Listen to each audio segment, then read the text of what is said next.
بالهدى ودين الحق ليظهره على الدين كله وكفى بالله شهيدا.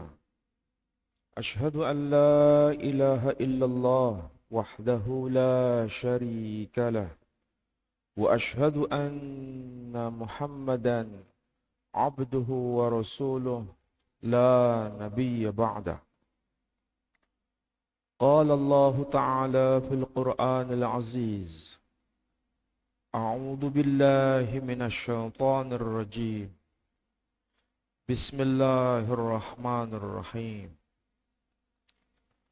وإن كنتم في ريب مما نزلنا على عبدنا فأتوا بسورة من مثله وادعوا شهداءكم من دون الله إن كنتم صادقين. Al-ayah. Sadaqallahul azim.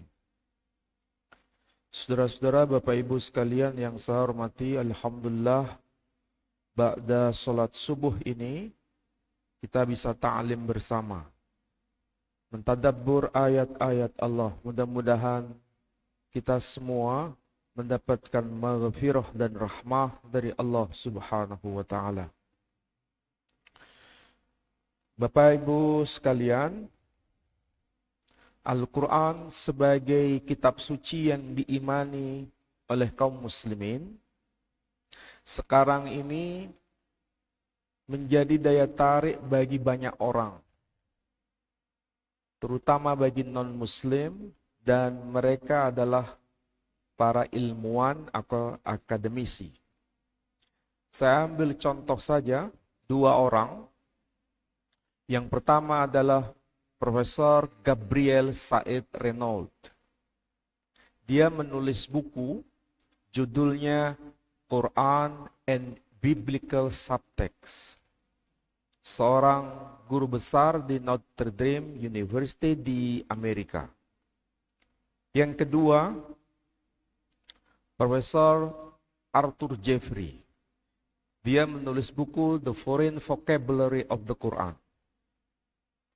Kalau kita cermati judul buku tadi berkaitan dengan Quran. Tetapi yang menjadi perhatian kita semua, ini mereka non-muslim. Tetapi apa yang mereka lakukan dalam penulisan buku itu berdasar pada risetnya. Berdasar pada apa?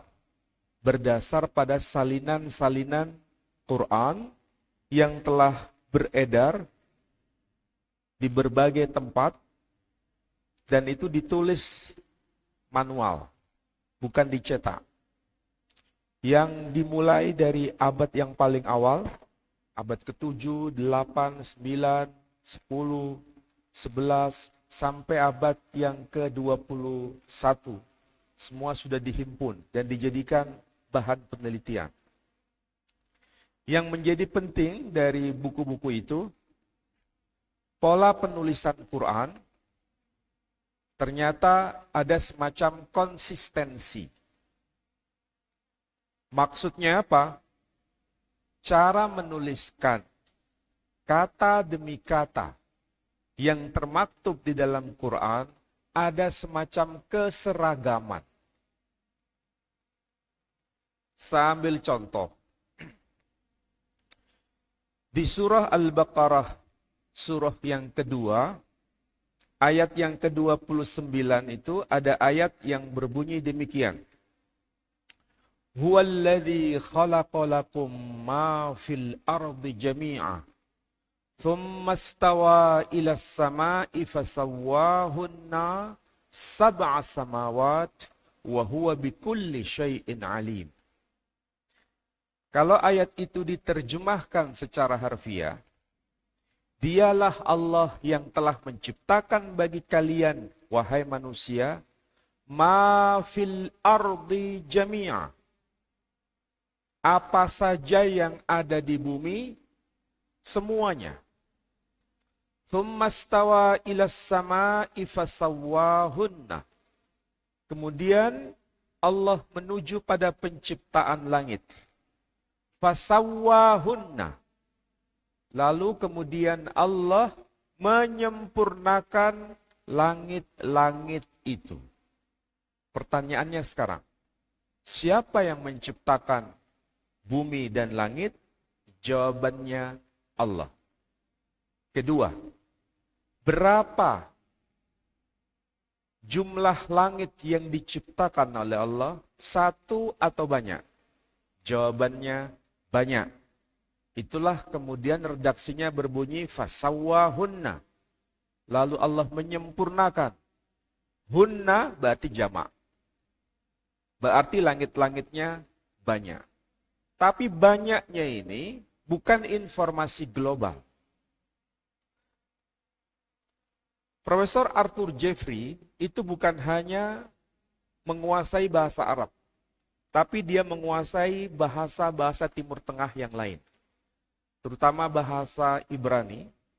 Dia terkejut dengan ayat Quran ini, ada satu pesan yang sama seperti dokumen abad ke-3 sebelum Masehi, yang disebut The Dead Sea Scroll, naskah-naskah Laut Mati. Dan informasi Quran ayat 29 itu ada kemiripan. Padahal kita tahu abad ke-3 sebelum Masehi, Dead Sea Scroll, dengan Quran abad ke-7 Masehi, itu selisihnya bukan 1 abad, 2 abad, tapi 1000 tahun. Tetapi ada konsistensi pesan yang mirip. Di mana pesan yang mirip? Kalau Quran berkata Allah menciptakan bumi dan sekaligus menciptakan langit, dan langitnya itu jamak, banyak, ternyata ini informasinya sama seperti dokumen sebelumnya. Hanya saja beda bahasa. Dan tertulisnya bagaimana? Tertulisnya Bereshit bara Elohim et hashamayim wa et haaretz. Kalau diterjemahkan, Bereshit pada mulanya, bara telah mencipta, Elohim yakni Allah. Jadi pada mulanya Allah telah mencipta. Mencipta apa? Et hashamayim. Ini bentuknya jamak. Persis seperti yang dimaksud Quran. Kalau Quran menyebutkan jamak, maka teks sebelumnya juga menyebutkan jamak. Diwakili dengan kata shemayim yang sejajar dengan Quran samawat. Artinya langit-langit. Itu global, jamak. Tetapi teks sebelumnya tidak ada rincian. Berapa jumlah yang pasti? Quran datang 1000 tahun kemudian menjelaskan rinciannya. Berapa rinciannya? Sab'a samawat. Sab'a itu 7. Samawat, langit-langit. Berarti jumlah langit yang banyak itu dirinci. Pastinya berapa? 7 lapis langit. Dan ini dirinci dengan membuat semacam puzzle. Puzzle-nya apa? Menggunakan huruf-huruf kunci. Dan itu konsisten dari semua Quran yang disalin secara manual. Jumlah hurufnya konsisten. Berapa jumlahnya? Silakan hitung sendiri. Huruf apa saja itu? Sab'a samawat. Silakan lihat Qurannya. Kalau nggak lihat Quran, berarti saya anggap sebagai hafidh dan hafidhoh. Lihat itu. Ungkapan kata sab'a samawat. Sin, ba, ain. Samawat. Sin, mem, waw, ta. Silakan hitung berapa jumlahnya. 7 huruf. Padahal Al-Quran itu bukan tulisan sebetulnya. Al-Quran itu bacaan. Kalau dibaca, itu bacanya panjang. Sab'a samawat. Panjang. Tapi kenapa tidak ada satupun manuskrip atau tulisan tangan, bahkan cetakan, yang tertulisnya itu setelah huruf wawu ditambahkan alif, kemudian baru ta. Kalau ditambahkan alif setelah huruf wawu, bacaannya tetap sama. Samawat. Tapi kenapa di situ tidak ditambahkan alif? Dari berbagai salinan yang lain. Tapi konsisten sejak awal sampai yang sekarang. Itu berarti ada sesuatu. Sebab kalau seandainya satu salinan Quran ada huruf alif setelah huruf wawu, sedangkan salinan yang lain tidak ada huruf alif setelah huruf wawu, berarti tidak ada konsistensi. Ternyata Quran itu konsistensi dalam hal penulisannya. Ini baru satu contoh. Sekali lagi baru satu contoh. Masih banyak contoh yang lain. Supaya saudara atau panjenengan tidak penasaran, lihat surah Ali Imran saja. Surah Ali Imran misalnya, ada ayat yang berbunyi begini. Inna mathala Isa indallahi kamathali Adam. Khalaqahu min turab, thumma qala lahu kun fayakun. Perhatikan ayat itu. Di situ Allah meletakkan puzzle. Dan cara penulisan para penyalin Quran itu setia dengan puzzle itu. Lihat satu kata diulang 2 kali. Yakni kata masal. Yang secara harfiah artinya perumpamaan.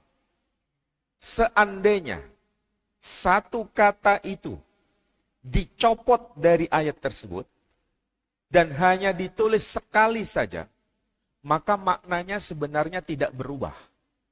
Contoh, misalnya ayatnya berbunyi demikian. Inna mathala Isa indallahi ka'adam, khalaqahu min turab, thumma qala lahu kun fayakun. Jadi ayatnya tidak berbunyi kamathali Adam.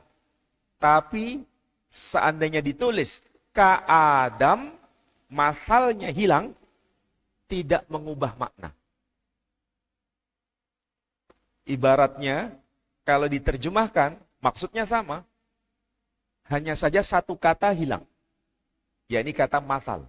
Hanya 1 kali ditulis, bukan 2 kali. Tapi Quran menulis 2 kali. Kalau dihilangkan satu, itu maka puzzle itu berantakan. Tapi kalau diulang 2 kali, puzzle itu menjadi tanda. Bagaimana cara pembuktiannya? Begini. Ayat itu di tengah kata itu menjadi kunci, yakni kata khalaqahu. Sebelum kata khalaqahu ada 7 kata. Setelah kata khalaqahu ada 7 kata. Jadi sebelum dan setelah kata khalaqahu diulang ada 7 kata. Silakan dihitung.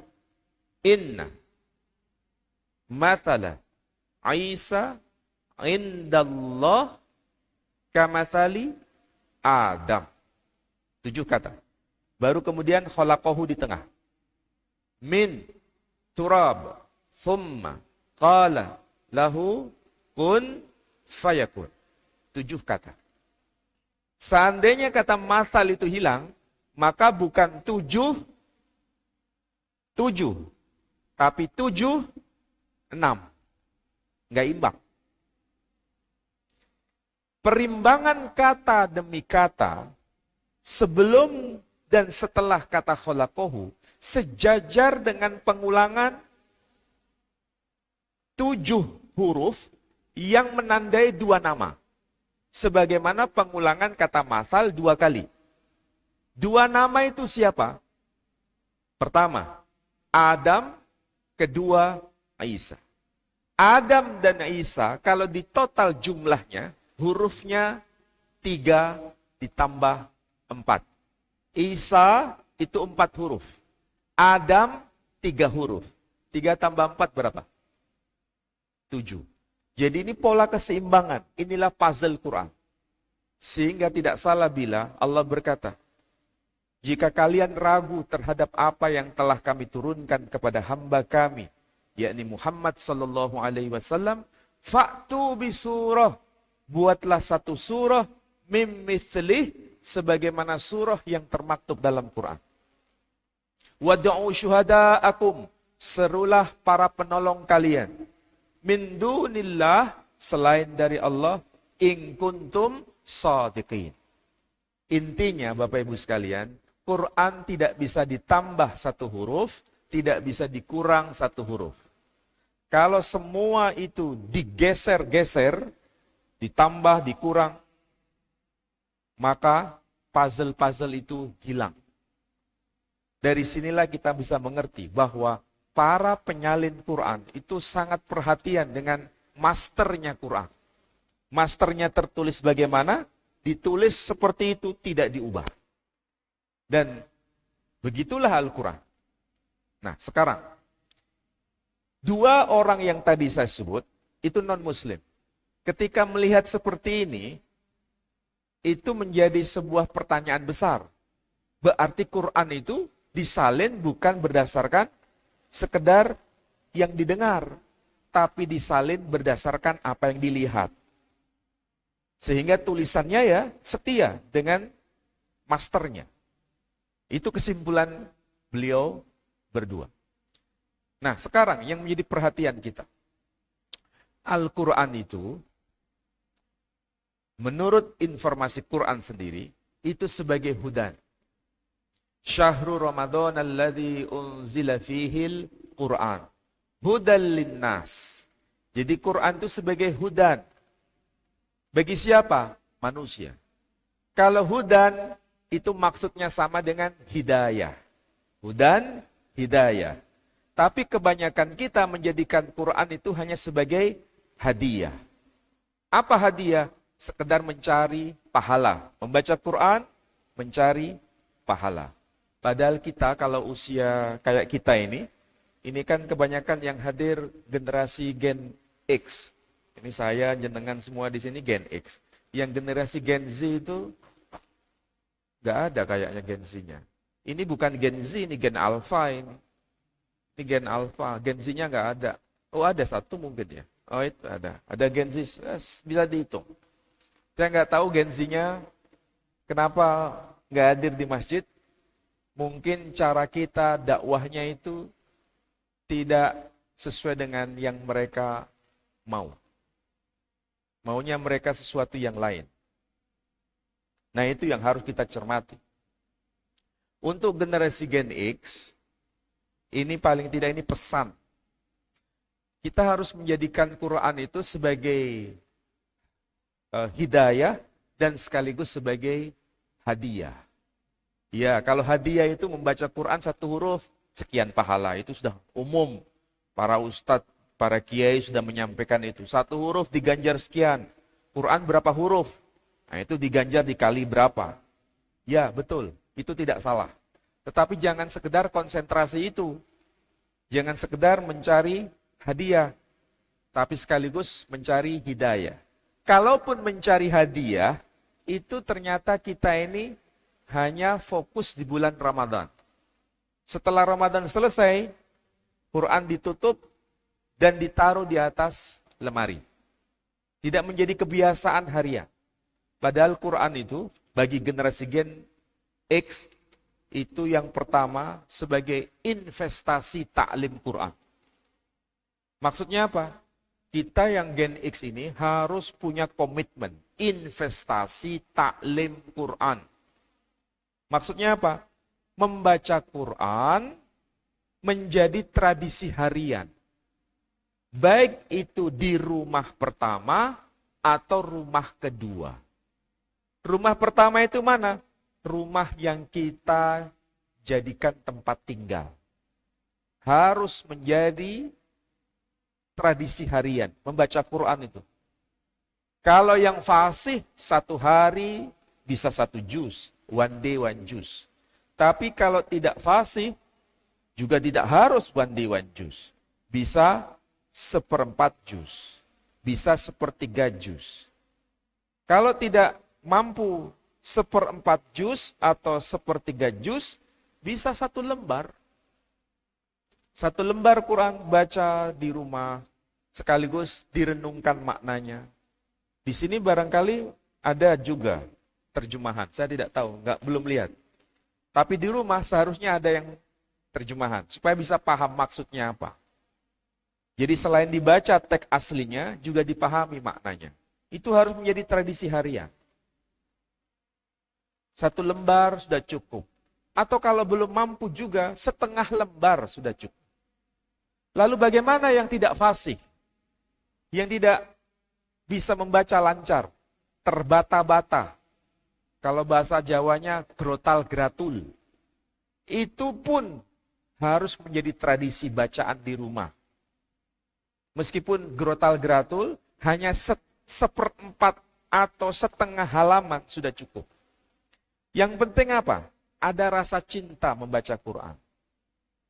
Kita tahu saja, kalau kita mencintai orang yang kita cintai, gak ketemu orangnya, suratnya itu kita baca terus. Sekarang dibaca, besok dibaca lagi, besok lagi dibaca. Betul kan? Waktu dulu surat-suratan sama bekas pacarnya itu loh. Sekarang jadi istri kita, nggak lihat orangnya, tapi lihat suratnya saja seakan-akan ketemu dengan orangnya. Begitulah ekspresi kita dengan cintanya Allah.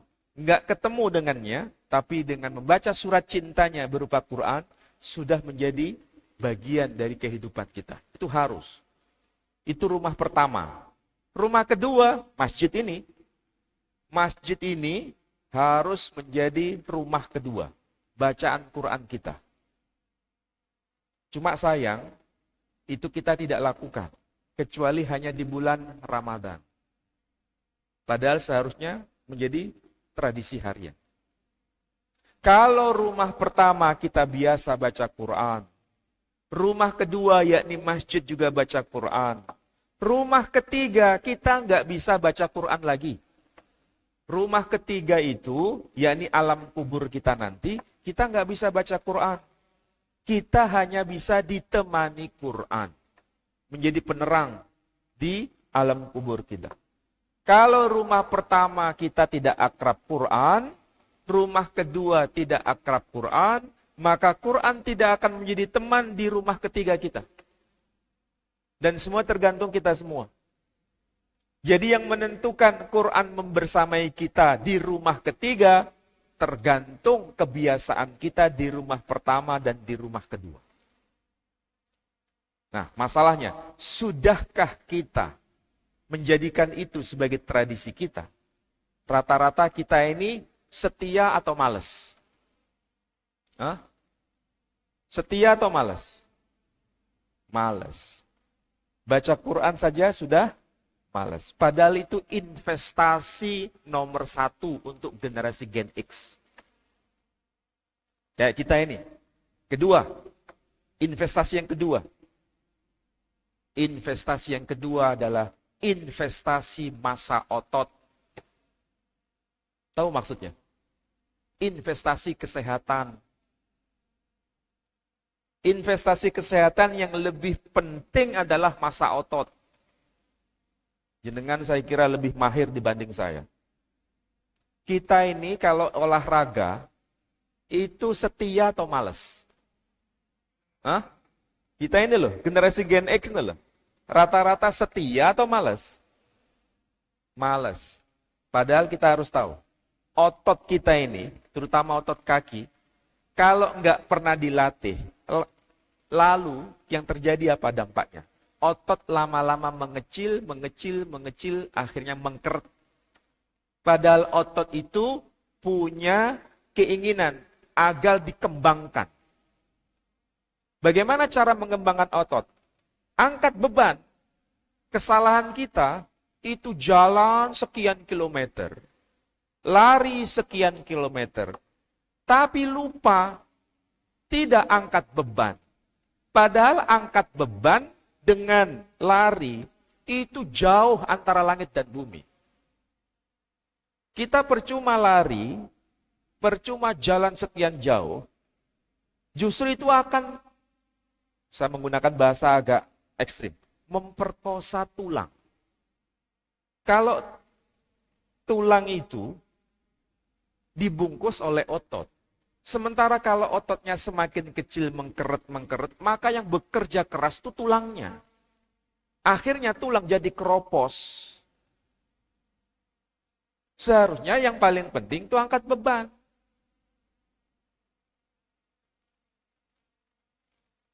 Sekarang gitu ya.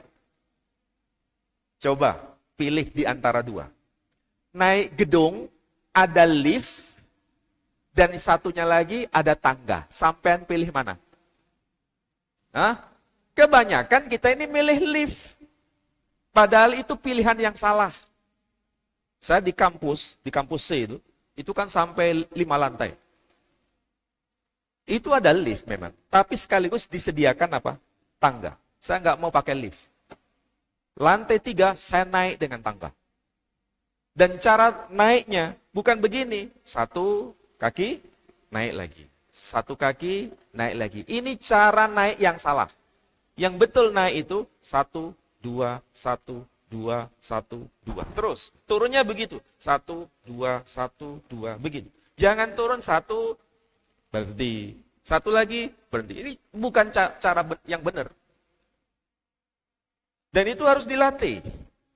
Sebab kalau enggak, nanti semakin tua, duduk di kursi roda, dan jalan sambil pakai teken. Kita ini kebanyakan menjalankan sunnah, hanya sunnah penampilan. Apa itu sunnah penampilan? Jenggot panjang, tetapi tidak pernah menjalankan sunnah secara fisik. Sunnah itu ada 2. Sunnah penampilan jenggot. Ada dalilnya. Tapi sunnah secara fisik, lihat.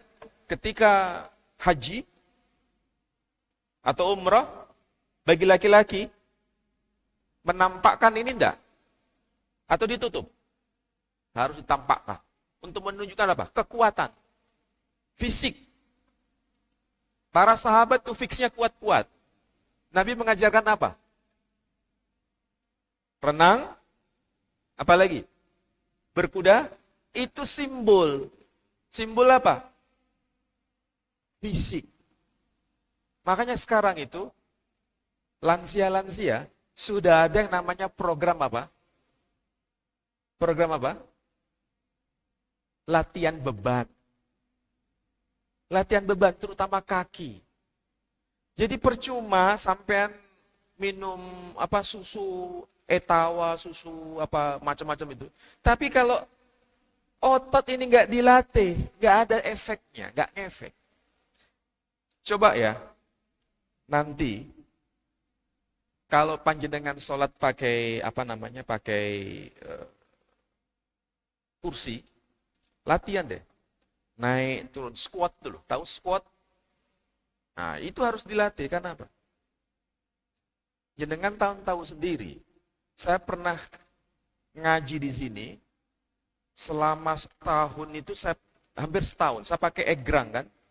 Iya toh? Pakai ini toh? Kenapa? Karena saya jatuh dari lantai 2. Jatuh. Dan itu hampir 4 meter lebih. Dan waktu jatuh itu, saya seperti orang mati, nggak bisa bergerak apa-apa. Dan ketika didiagnosa, di ortopedi, itu tulang ini saya retak. Tulang saya retak. Dan yang kedua, kaki kanan ini retak.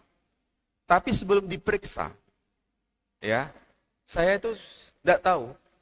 Pikiran saya itu kemana-mana.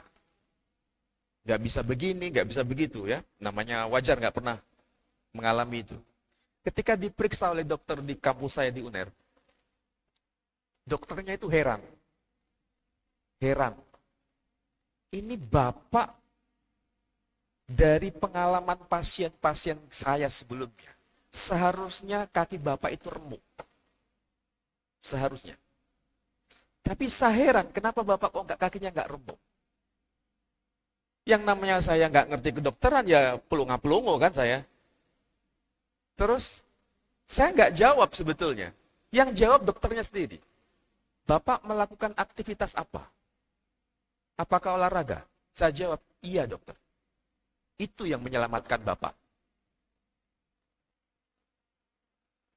Itu yang menyelamatkan saya. Seandainya saya tidak rutin olahraga, maka kemungkinan kaki saya tidak retak, tapi remuk.